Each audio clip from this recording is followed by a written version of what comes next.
السلام علیکم friends, welcome to کتاب نگری یوٹیوب چینل کتابوں کی نگری میں خوش آمدید۔ میں ہوں آپ کی ہوسٹ اقرا یاسین اور آج میں آپ کے لیے لے کر آئی ہوں فریحہ مرزا کے قلم سے تحریر کردہ ناول اور دھوپ میں بارش ہونے لگے گی کہ ایپیسوڈ نمبر 15 کو لے کر۔ اس ایپیسوڈ کو سٹارٹ کرنے سے پہلے جلدی سے کر لیجیے چینل کو سبسکرائب، ویڈیو کو لائک اور کلک کر لیجیے بیل آئیکن کو۔ اب سٹارٹ کرتے ہیں آج کی ایپیسوڈ۔ اس نے رات کو ہاسپٹل سے واپسی پر کشف کو کال کر کے بتانا چاہا تھا مگر دیر بہت ہو گئی تھی۔ اگلا پورا دن بھی اسے موقع ہی نہیں ملا تھا۔ دادی ڈسچارج ہو کر گھر آئیں تو اس نے کشف کو کال کی تھی۔ وہ اسے سب کچھ بتانا چاہتی تھی مگر اس سے پہلے ہی کشف نے اس کے سر پر بم پھوڑا تھا۔ کشف، تمہاری انگیجمنٹ ہو گئی ہے؟ وہ حلق پھاڑ کر موبائل کے اسپیکر میں چیخی تھی۔ کب؟ اس نے بے یقینی سے دوسرا سوال داغا۔ کل، کشف نے بتایا۔ کس سے؟ ایشل نے اگلا سوال کیا۔ کشف نے نام بتایا۔ کیا؟ فون ایشل کے ہاتھ سے گرتے گرتے بچا تھا۔ وہ حیرت زدہ رہ گئی تھی۔ کشف اب اسے مزید بتا رہی تھی۔ وہ میرے گھر آیا تھا۔ یہ اس کے رزلٹ سے والے دن کی بات تھی جب وہ امی سے بے عزتی اور ابو سے ڈانٹ کھانے کے بعد لاؤنج میں بیٹھی ٹی وی پر کوئی ڈرامہ دیکھ رہی تھی۔ ارد گرد کشن بکھرے پڑے تھے۔ گود میں چپس کا بڑا سا پیکٹ تھا۔ ایک کے بعد ایک چپس منہ میں ڈالتے ہوئے فل آنکھیں پھاڑے اسکرین کو دیکھتی وہ منہ سے کڑچ کڑچ کی آوازیں نکال رہی تھی۔ اس وقت شام کے 5 بج رہے تھے۔ گھر میں مزیدار قسم کے کھانے کی خوشبوئیں پھیل رہی تھی۔ شاید کوئی مہمان آ رہا تھا۔ کون؟ اس نے جاننا ضروری نہیں سمجھا۔ اس نے والیوم اونچا کیا اور چہرے پر بکھرے بالوں کو ہاتھ سے سمیٹا۔ کشف، کشف! نائمہ کچن میں کھڑی اسے کب سے آوازیں دے رہی تھی مگر وہ انسنی کیے بیٹھی رہی۔ کشف! آواز اب کافی اونچی اور قریب سے محسوس ہوئی تھی۔ کشف نے ڈر کر سر اٹھایا اور امی کو دیکھا جو ہاتھ میں چاولوں والا چمچہ لیے اس کے سر پر کھڑی تھی۔ اسے شدید غصے سے گھور رہی تھی۔ ان کے پیچھے ریتا بھابھی بھی تھی۔ کیا ہوا امی؟ آپ کو اتنا غصہ کیوں آ رہا ہے؟ اس نے تھوک نکلتے ہوئے پوچھا۔ بند کرو اس ڈبے کو اور میرے ساتھ کچن میں آؤ۔ چلو، غضب خدا کا، تمہاری بھابھی اور میں کب سے کچن میں کام کر رہے ہیں اور تم یہاں بیٹھ کر ٹی وی دیکھ رہی ہو۔ انہوں نے اسے سخت سست سنانے کے بعد ساتھ ہی ریموٹ اٹھایا اور ٹی وی آف کر دیا۔ امی، کوئی بات نہیں، وہ بچی ہے، آپ ایزی ہو جائیں۔ ریتا بھابھی نے اس کی سائڈ لی تھی۔ وہ تھیں اتنی اچھی اور سویٹ۔ کشف نے تشکر سے ان کا دیکھا۔ وہ حسب عادت نرمی سے مسکرائیں۔ ارے کہاں کی بچی ہے؟ ناک کٹوا کر رکھ دی ہے اس نے۔ FSC میں اس کی سپلی آ چکی ہے۔ کوئی کام اس سے ڈھنگ سے نہیں ہوتا، نہ پڑھائی کرتی ہے نہ گھر کے کام۔ نائمہ آج فل غصے میں تھی اور رزلٹ کی وجہ سے تو کشف کی شامت آئی ہوئی تھی۔ مما، میں کرتی تو ہوں پڑھائی، اب اگر بورڈ والوں کی مجھ سے کوئی خاص دشمنی ہے تو اس میں میرا کیا قصور؟ جان بوجھ کر انہوں نے مجھے فیل کیے۔ اتنے اچھے پیپرز ہوئے تھے میرے۔ وہ کشف ہی کیا جو اپنی غلطی مان لے۔ کشف، میری بات کان کھول کر سن لو، بہت ہو گیا۔ کرتی ہوں میں تمہارے باپ سے بات، رخصت کریں اسے، ہم نہیں کر سکتے اسے برداشت۔ پر سخت غصے سے بولی۔ سچی؟ کشف نے بے اختیار کہا۔ کشف! اس سے پہلے کہ نائمہ اسے کا جواب دیتی، رحمان بھائی کی آواز پر اس کے منہ پر ٹیپ لگا دی تھی۔ وہ صوفے سے چھلانگ لگا کر کھڑی ہوئی تھی اور جھٹکے سے پیچھے مڑ کر دیکھا۔ رحمان بھائی کے ساتھ کھڑی شخصیت کو دیکھ کر وہ لمحوں میں فریز ہو گئی تھی اور پھر اس نے اسے ہنستے دیکھا۔ منہ نیچے کیے وہ اپنی ہنسی ضبط کرنے کی ناکام کوشش کر رہا تھا۔ کشف کا چہرہ شرمندگی سے سرخ ہو گیا تھا۔ اوہ خدا، وہ کیا کیا سن چکا تھا۔ بھیا؟ کشف کی حلق سے پھنسی پھنسی آواز نکلی۔ امی، یہ آریان ہے میرا دوست۔ رحمان بھائی نے آگے بڑھ کر اس کا تعارف کروایا تھا۔ اور آریان، یہ میری امی ہے اور یہ میری وائف ردا۔ السلام علیکم آنٹی۔ السلام علیکم بھابھی۔ آریان نے آگے بڑھ کر شائستگی سے سلام کیا۔ کشف کو اس نے دانستہ اگنور کیا۔ وعلیکم السلام بیٹا، جیتے رہو۔ نائمہ نے اس کے سر پر ہاتھ پھیر کر دعاؤں کے ساتھ اور ردا نے بھابھی نے سر ہلا کر سلام کا جواب دیا۔ مجھے رحمان بھائی نے آج ہی آفس سے اٹھوا لیا۔ اپنے ساتھ ڈنر کے لیے اپنے ساتھ میرے لاکھ احتجاج کے باوجود زبردستی لے۔ مجھے پتہ ہوتا تو آئی ایم سوری، میں آپ لوگوں کے لیے کوئی گفٹ نہیں لا سکا۔ وہ ہلکی سے شرمندہ مسکراہٹ کے ساتھ کہہ رہا تھا۔ کیسی باتیں کر رہے ہو بیٹا، تم ہمارے گھر میں پہلی بار آئے ہو، ہمارے لیے یہی اعزاز کی بات ہے۔ نائمہ نے بڑی محبت سے کہا۔ یہ تو آپ کا خلوص ہے آنٹی۔ وہ ان کی اتنی شفقت پر مسکرایا۔ آپ لوگ بیٹھے، ہم ڈنر کی تیاری کرتے ہیں۔ ریتا بھابھی نے سر کے اشارے سے حونک بنی کشف کو اپنے پیچھے آنے کا اشارہ کیا۔ وہ چونکی، پھر سر ہلا کر ان کے پیچھے چلی گئی۔ آؤ ریان، بیٹھو۔ اس کے جانے کے بعد وہ رحمان بھائی کے ہمراہ ڈرائنگ روم میں بیٹھ گیا تھا۔ یہ ناول آپ کتاب نگری یوٹیوب چینل پر پڑھ اور سن رہے ہیں۔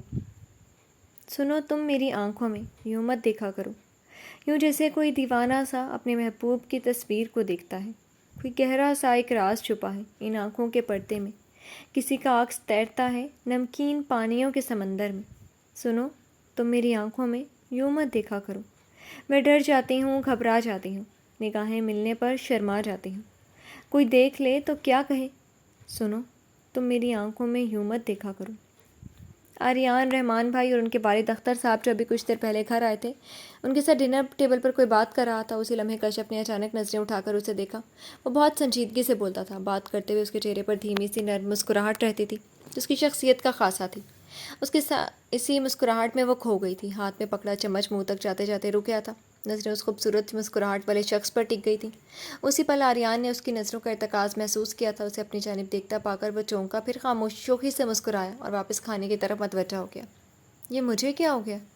اف! وہ جیسے چونک کر حال میں لوٹی تھی. اسے یقین نہیں آیا. وہ بیٹھے بیٹھے اس شخص کو دیکھتی ارد گرد سے بے پرواہ ہو گئی تھی. باقی سارا وقت اس نے بہت مشکل سے ٹیبل پر گزارا اور اپنی نظروں کو اس کی طرف اٹھنے سے روکا تھا. کھانے کے بعد وہ اٹھ کر کچن میں آ گئی تھی کیونکہ نائمہ نے اسے برتن دھونے اور چائے بنانے کا آرڈر دے دیا تھا. امی میں نہیں بناؤں گی. وہ آریان کے سامنے منہ پھاڑ کر یہ نہیں کہہ سکتی تھی. میں تو پیدا ہی برتن دھونے اور چائے بنانے کے لیے ہوئی تھی. اللہ پوچھے انیلا کو. اس کے منحوس پلان پر عمل کرتے ہوئے میں ایشل کو لے کر قبرستان چلی گئی تھی, لیکن نتیجہ وہی صفر. اتنی بری طرح فیل ہونے کے بعد بھی میرے گھر والوں نے کوئی ایکشن نہیں لیا بلکہ ماسی بنا دیے. وہ برتن ریک میں پٹکتے ہوئے بڑبڑا رہی تھی. کیا تم جانتی ہو جب لڑکی فیل ہوتی ہے تو گھر والے کیا ایکشن لیتے ہیں؟ اس نے اپنے پیچھے آواز سنی تھی. وہ ایک دم کرنٹ کھا کر مڑی. شیشے کا گلاس اس کے ہاتھ سے چھوٹتے چھوٹتے بچا تھا. نہیں مجھے نہیں پتا, وہ گڑبڑا کر بولی تھی. شادی, آریان نے گہری مسکراہٹ کے ساتھ کہا. لڑکی فیل ہو تو گھر والے شادی کر دیتے ہیں. وہ اس کے گھبرائے ہوئے چہرے سے لطف اٹھاتا مزید بولا تھا. لیکن میری تو نہیں ہوئی, کشف نے فوراً کہا, پھر بے اختیار سٹپٹائی. آریان کا بے ساختہ قہقہا بلند ہوا تھا. وہ ہنس رہا تھا اور کشف, وہ ایک بار پھر بے اختیار ہو رہی تھی. نگاہیں اس کے ہنستے چہرے سے ہٹنے سے انکاری ہو گئی تھی. اس کا مطلب ہے تم شادی کرنا چاہتی ہو؟ وہ اب اسے تنگ کر رہا تھا. جی نہیں. وہ ایک بار پھر کنفیوز ہو گئی تھی. ٹو بی فرینک, میں نے ڈبل MBA کیا. میں خود اپنی یونیورسٹی کا ٹاپر ہوں, عالم کی طرح. میں ایک ایسی لڑکی سے کبھی شادی نہیں کر سکتا جو FSC میں فیل ہوئی ہو, جسے کوئی کام کرنا نہ آتا. مگر یہاں دل کا معاملہ ہے. دل FSC سے فیلڈ لڑکی پر آ جائے تو ٹاپر کیا چیز ہے؟ وہ بڑی ہی سنجیدگی سے اسے بتا رہا تھا اور کشف کا چہرہ غصے سے لال سرخ ہو رہا تھا. کیا مطلب ہے آپ کا؟ وہ غرائی تھی. مطلب ہی پتہ چل جائے گا. فی الحال چائے دیکھ لو. ابل کر سیاہ پڑ رہی کہ تمہاری طرح. وہ اسے آگ لگا کر مسکراتا ہوا کچن سے چلا گیا تھا اور کشف نے بے یقینی اور صدمے کی ملی جلی کیفیت میں اسے جاتے دیکھا تھا. کتنا بدتمیز تھا وہ کڑ کر رہ گئی تھی. پہلی بار اسے احساس ہوا تھا کہ جب عالم ایشل کو یوں ہی سلگاتا تھا تو اسے کتنا غصہ آتا ہوگا. اس کا دل چاہا ایشل کو بتایا, اور رات میں آریان کے جانے کے بعد اس نے ایشل سے بات کرنے کی کوشش کی تھی مگر رابطہ نہیں ہو سکا. آریان کا پرپوزل آیا تمہارے لیے. میں اور تمہارے ابو سنجیدگی سے غور کر رہے ہیں. تم بتاؤ کیا چاہتی ہو؟ اگلے روز نائمہ اس کے سامنے بیٹھی تھی. وہ شاک تھی تو رہ گئی تھی. اسے یقین کیسے آ سکتا تھا؟ کتنے ہی پل لگے تھے اسے سمجھنے میں, اور جب اسے یقین آیا تو بے اختیار چینک اٹھی. امی جیسے آپ کی مرضی. اپنے اندر اٹھتی خوشی اور ایکسائٹمنٹ دبا کر اس نے مشرقی لڑکیوں والا جواب دیا. جیتی رہو, مجھے تم سے یہی امید تھی. نائمہ اس کی اتنی فرما برداری پر نہال ہو گئی تھی. اس کی طرف سے مثبت جواب ملتے اگلے روز آریان اپنے پھپھو کے ساتھ ان کے گھر آ گیا. وہ لوگ اسے انگوٹھی پہنا کر چلے گئے تھے. یہ ناول آپ کتاب نگری YouTube چینل پر پڑھ اور سن رہے ہیں. آریان کی پھپھو نے اسے اور اس کی بہن کو پالا تھا. اس کی بہن یہاں نہیں ہے. اس کی پھپھو جانے سے پہلے رشتے کو باقاعدہ منگنی کی شکل دینا چاہتی تھی. آریان کہہ رہا تھا کہ اس کی بہن یہاں آ جائے تو شادی کا فیصلہ وہی کرے گی. بھابھی نے اس کے پوچھنے پر مختصر سا بتایا تھا. اسے زیادہ تفصیلات نہیں معلوم تھی, بس اتنا جانتی تھی کہ آریان کے پھپھو نیکسٹ ویک کی فلائٹ سے کینیڈا جا رہی ہیں. اس کی ایک بہن تھی جو دوسرے شہر میں تھی. ماں باپ اس کے تھے نہیں. رحمان بھائی نے اسے رشتے کی مکمل سپورٹ کی تھی. معاملات جلد بازی میں طے ہوئے تھے. وہ خوش تھی, مطمئن تھی, تھوڑی حیران بھی تھی.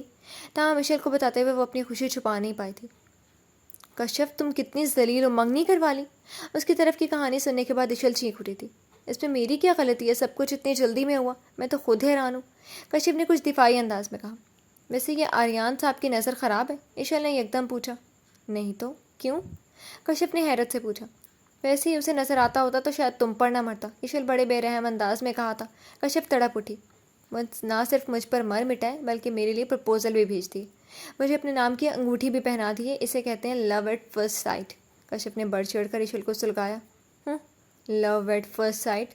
او بی بی, تیرے اور میری جیسی فیل ہوئی لڑکیوں سے کس کو لو ہوتا ہے؟ آریان نے تجھے جھوٹ بولا ہے کہ اسے تجھ سے محبت ہے. ایشل نے کڑوی سچائی دکھائی تھی. تو کیا فیل ہونے والی لڑکی پیاری نہیں ہوتی ہیں ایشل؟ کشف نے کچھ رنجیدہ ہو پوچھا تھا. پیاری لڑکیاں ہی تو فیل ہوتی ہیں کشف, ایشل نے برجستہ جواب دیا. ہم جیسی پیاری لڑکیاں کبھی ایگزامس میں فیل ہو جاتی ہیں, کبھی کھانا پکانے میں فیل ہو جاتی ہیں, کبھی گھرداری میں فیل ہو جاتی ہیں, گھر والوں کو راضی کرنے میں فیل ہو جاتی ہیں, اور جب لڑکیاں فیل ہوتی ہیں تو پتہ ہے کیا ہوتا ہے؟ ایشل نے جذباتی انداز میں پوچھا. شادی؟ کشف نے بے ساختہ آریان والا جواب دیا تھا. ہاں کشف, ہم فیل ہو گئے ہیں اور ہماری شادی ہو رہی ہے. اتنا کہتے ہی ایشل پھوٹ کر رو پڑی تھی. اس کے رونے کی آواز نے کشف کو بے چین کر دیا تھا. وہ سمجھ گئی تھی کہ کوئی سیریس بات ہے, ورنہ ایشل کبھی فضول باتوں پر نہیں روتی تھی.